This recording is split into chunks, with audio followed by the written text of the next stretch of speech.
ഞാനൊരു കടുത്ത കമ്മ്യൂണിസ്റ്റ് വിരുദ്ധനാണ്. ഈ ചെകുത്താൻ പാർട്ടി മുടിഞ്ഞു പൊണ്ടാരടങ്ങണം എന്ന് ഏറ്റവും അധികം ആഗ്രഹിക്കുന്ന ഒരു വ്യക്തിയാണ് ഞാൻ. അതിലൊരു സംശയമില്ല. പക്ഷെ നമ്മുടെ മുമ്പിൽ ചില യാഥാർത്ഥ്യങ്ങളുണ്ട്.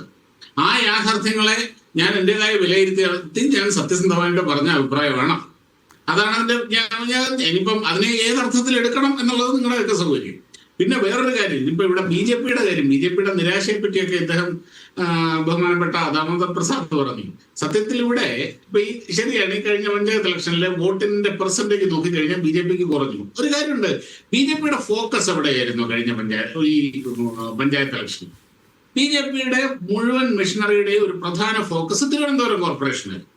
പിന്നെ കുറച്ച് ഫോക്കസ്ഡ് ആയിട്ടുള്ള മുനിസിപ്പാലിറ്റി ബ്ലോക്ക് പഞ്ചായത്തിലേക്ക് ഇന്നും BJPയുടെ ഫോക്കസ് പോയിട്ടേ ഇല്ല.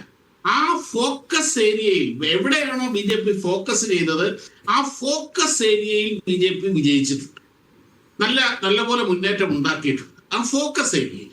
കാര്യം BJPയുടെ കേരളത്തിലെ ഇപ്പോഴത്തെ സ്ട്രെങ്ത് വെച്ചിട്ട് വൈഡ് സ്പ്രെഡ് ആയിട്ടുള്ള ആ ഒരു ഫോക്കസ് പോസിബിൾ ആണ്. അതുകൊണ്ടാണ് ചില പോക്കറ്റുകളിൽ കൃത്യമായ ഫോക്കസോടുകൂടി വർക്ക് ചെയ്തപ്പോൾ അതിന്റെ റിസൾട്ട് ഇവിടെ കണ്ടു. അത് BJPയുടെ തന്ത്രമായിരുന്നു. അപ്പൊ എന്ത് പറ്റും, ഫോക്കസ് ഇല്ലാത്ത ഏരിയയിൽ ആ വോട്ടുകൾ കുറഞ്ഞു. അവിടെ സ്വാഭാവികമായിട്ട് അത് ടോട്ടൽ വോട്ടിംഗ് പെർസെന്റേജിൽ റിഫ്ലക്ട് ചെയ്യുകയും ചെയ്തു. അതാണ് കണ്ടത്. എന്നാൽ ഇവിടെ ഇപ്പോൾ ഉള്ള BJPക്കുള്ള ഒരു വലിയൊരു അഡ്വാൻറ്റേജ് ഇനി ഒരു 3 മാസം മുമ്പിൽ കിടക്കുകയാണ്. ഈ 3 മാസം മുഴുവൻ വളരെ ഡിസിസീവ് ആയിട്ടുള്ള ദേശീയ തലത്തിൽ തന്നെ ശ്രദ്ധയാകർഷിക്കുന്ന തിരുവനന്തപുരം കോർപ്പറേഷന്റെ പൂർണ്ണ അധികാരം BJPയുടെ കയ്യിലിരിക്കുകയാണ്.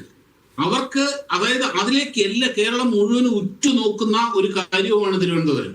അവിടെ BJPക്ക് പെർഫോം ചെയ്തു കഴിഞ്ഞാൽ BJPയെ ജയിപ്പിച്ചാൽ എന്താണ് ഗുണം എന്നുള്ള വളരെ വ്യക്തമായ ഒരു സന്ദേശം BJPക്ക് ജനങ്ങൾ എടുത്തു കൊടുക്കാൻ കഴിയും.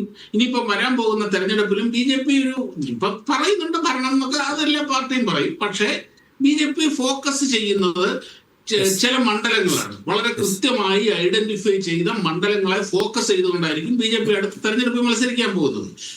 ഫോക്കസ് ചെയ്ത് ചില ഏരിയയിൽ ഫോക്കസ് ചെയ്ത് വർക്ക് ചെയ്താൽ അത് വർക്കൗട്ട് ആകും എന്ന് തെളിയിക്കപ്പെട്ടപ്പോൾ ആ തന്ത്രം BJP അടുത്ത തെരഞ്ഞെടുപ്പിൽ